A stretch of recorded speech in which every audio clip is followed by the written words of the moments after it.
Hi crafty friends, welcome back to my big fat pink journal series. Today we're going to add some napkins to our pages. A quick and easy way to add interest to your pages and a great way to add continuity in your journal. Any pages in your journal can be used for napkins. I'm going to be working with this junk mail letter on the one side and a piece of plain coffee stain paper on the other. Going through my napkins, I have found these three that suit my theme. I'm not yet sure though which ones I'm going to use and how. I'm going to start by blanking out the junk mail letter using white gesso. Leaving all that in the background, if I had to stick the napkin directly onto that, would make it too busy and it really would kill the theme a little bit. So I'm going to cover it up. If you don't have gesso to cover your page up, you can just stick a piece of white paper or even a plain colored cardstock. You could also use white acrylic paint. I'm going to do 2 layers of gesso for this page. As you can see, I've added some scrap paper underneath the pages I'm working on. This is obviously just to protect the underlying papers from any glue or gesso going onto them. I'm going to use Mod Podge to adhere my napkins to my papers. You could also use craft glue. Even a glue stick would work. Most napkins are double, some are triple ply. Be sure to only be using the very top layer. Most napkins are very easy to peel off the top printed layer. I'm now going to apply the Mod Podge on the page where I want to add the napkin. I'm going to cover the left page totally with napkin and then on the right sort of just half at a diagonal.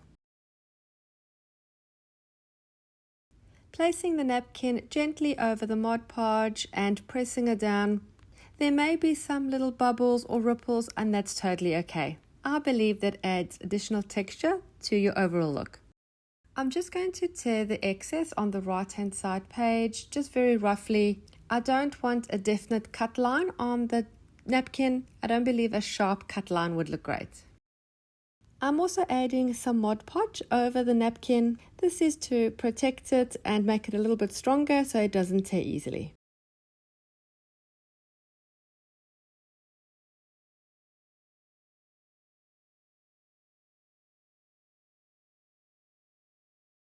Once I've dried all the Mod Podge well, I'm going to trim off the excess of my napkin all the way around the pages. I thought I would try using a ruler to tear off the excess to give it a bit of a rough or rustic look. It wasn't working great, so I just used my scissors.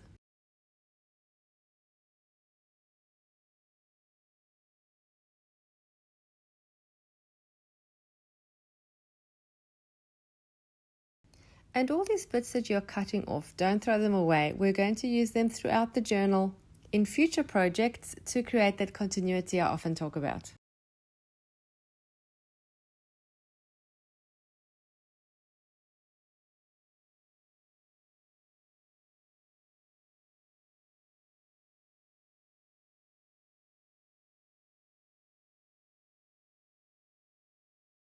At this point, you could leave it just like this, but I'm going to add more. Putting my protective sheets back, I'm now going to add some gesso over some of the napkin areas.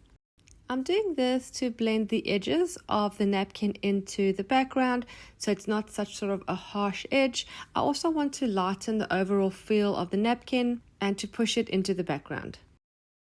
You will notice I'm not putting gesso over the entire area, and some areas I'm adding more gesso than others, so we have different dimensions and it makes it lighter and darker, and there's some brighter white areas where the gesso is slightly thicker.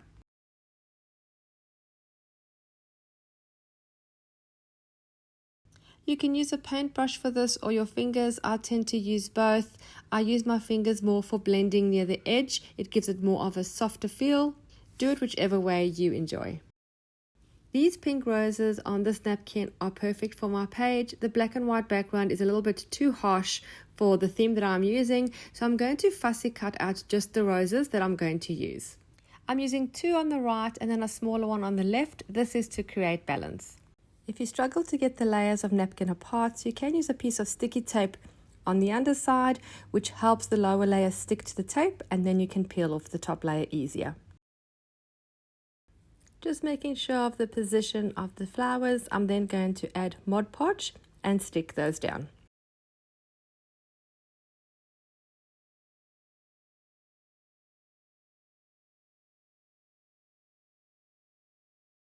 adding a layer of Mod Podge over the napkin flower too.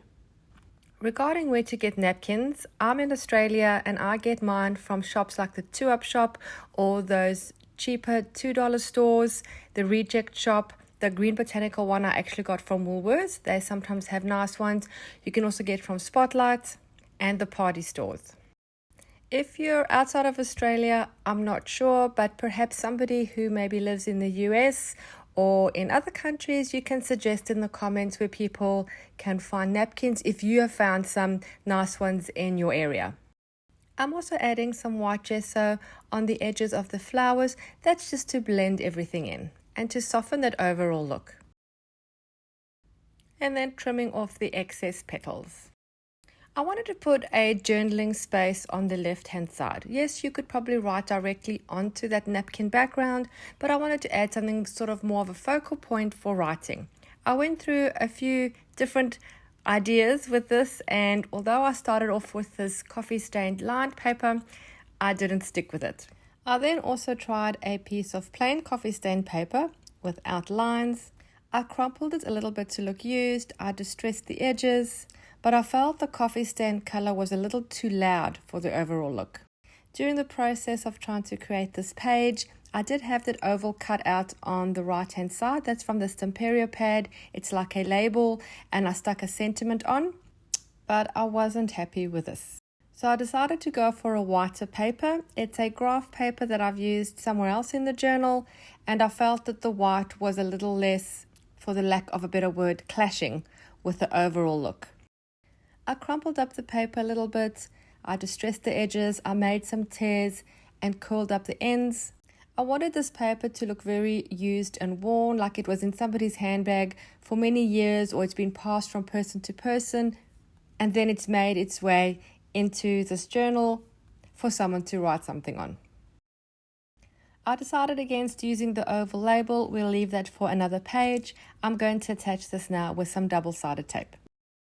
And because I love using it, it suits my theme and it's a repetitive element in my journal, I'm going to use some of that vintage tape at the top of my little papers if it's just been stuck on very roughly.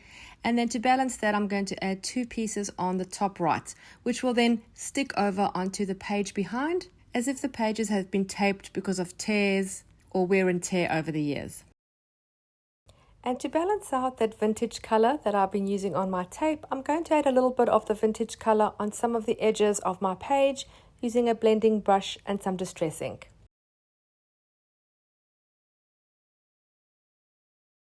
And if you find that you've made it too dark or it's too much, you can soften it with a little bit of water on a paintbrush. One more thing I'm going to add to this page to bring more of that vintage color through is adding some vintage colored splatter. I don't have this ink in a liquid format, so I'm just pressing the ink pad onto an acrylic block, adding some water, putting my paintbrush in there, and then just splashing in certain areas. I'm covering the areas I don't want to have any splatter, and that continues the vintage color a little bit without it being too harsh. I really hope you enjoyed this video and were inspired to create your own napkin background. Thank you so much for taking the time to watch. Don't forget to subscribe and hit the little bell so you're notified every time I upload new content. Happy creating, and I'll see you again soon. Bye!